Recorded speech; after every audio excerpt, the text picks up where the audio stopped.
നമ്മുടെ തിരുവനന്തപുരത്തെ കുറിച്ച് ചില ആൾക്കാര് മോശമായിട്ടൊക്കെ പറയുമെങ്കിലും തിരുവനന്തപുരത്ത് വന്ന ആരും തിരിച്ചു പോവില്ല. അത് എന്തുകൊണ്ടാ?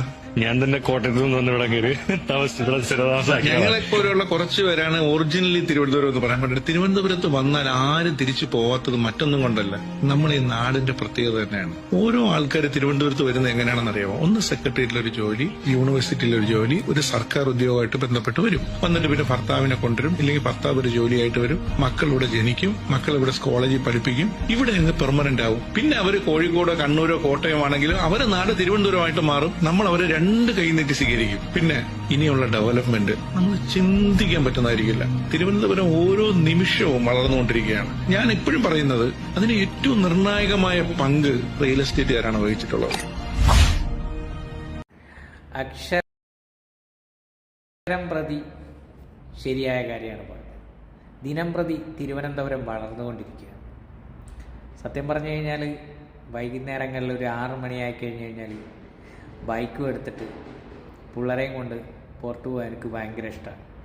തിരുവനന്തപുരത്തിൻ്റെ നമ്മുടെ ആ കഴക്കൂട്ടം ആ ബൈപ്പാസിലൂടെ അങ്ങോട്ട് പോയി കഴിഞ്ഞാൽ എന്താ ഒരു സുഖം എന്നറിയാം. നമ്മൾ വേറെ ഏതോ ലോകത്തൊന്നും തോന്നിപ്പോവും. അത്രയ്ക്കും ഡെവലപ്പാണ് തിരുവനന്തപുരം. പ്രത്യേകിച്ച് ഞങ്ങളുടെ തിരുവനന്തപുരം നമ്മളെല്ലാവരെയും സ്വീകരിക്കും. ഇവിടെ എല്ലാം പോവും. വളരെ കൃത്യമാണ്. ഒരു 10 വർഷങ്ങൾക്ക് മുമ്പാണെങ്കിൽ തിരുവനന്തപുരം എയർപോർട്ടിൽ ഇറങ്ങിയിട്ട് എനിക്ക് എൻ്റെ വീട്ടിലെത്താൻ വേണ്ടിയിട്ട് കുറഞ്ഞത് ഒരു 1.5 മണിക്കൂറെങ്കിലും എടുക്കും.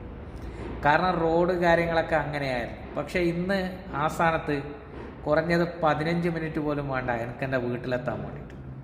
കാരണം തിരുവനന്തപുരം ഓരോ ദിവസം കഴിയുന്നതോറും വികസിച്ചുകൊണ്ടിരിക്കുകയാണ്. വികസനം എന്ന് പറഞ്ഞു കഴിഞ്ഞാൽ ചെറുതൊന്നുമല്ല, വല്ലാത്തൊരു വികസനമാണ്. വേറെ ലെവലാണ് മക്കളെ തിരുവനന്തപുരം, വേറെ ലെവല്. എല്ലാവരും കുറ്റം പറയും, എന്തരുടെ അപ്പികളെ എന്തരിത് നീയൊക്കെ കാണിക്കണത് എന്ന് പറഞ്ഞിട്ട് നമ്മളെ കളിയാക്കും. എന്നിട്ട് ചിലവന്മാർ പറയും മൂർഖനെയും തെക്കനെയും കണ്ടാൽ ആദ്യം തെക്കനെ തല്ലണമെന്നൊക്കെ പറയും. അതൊക്കെ പണ്ട്. ഇന്ന് തിരുവനന്തപുരം എന്ന് പറഞ്ഞു കഴിഞ്ഞാൽ തള്ള എന്തരിത്, ഒരു രക്ഷയില്ല മക്കളെ. കാണാൻ ഒരുപാട് സ്ഥലങ്ങളുണ്ട്. വെക്കേഷൻ പോയി കഴിഞ്ഞ് കഴിഞ്ഞാൽ മക്കൾക്ക് പറയാൻ ഒരുപാട് സ്ഥലങ്ങളുണ്ട്, കൊണ്ടുപോകാൻ ഒരുപാട് സ്ഥലങ്ങളുണ്ട്. ആക്കുളം ബീച്ച്, ആക്കുളം പാർക്ക്, വേളി, മ്യൂസിയം, ശംഖുമുഖം. എൻ്റെ മോനെ ഒന്നും പറയാനില്ല, ഒരുപാട് സ്ഥലങ്ങളുണ്ട്.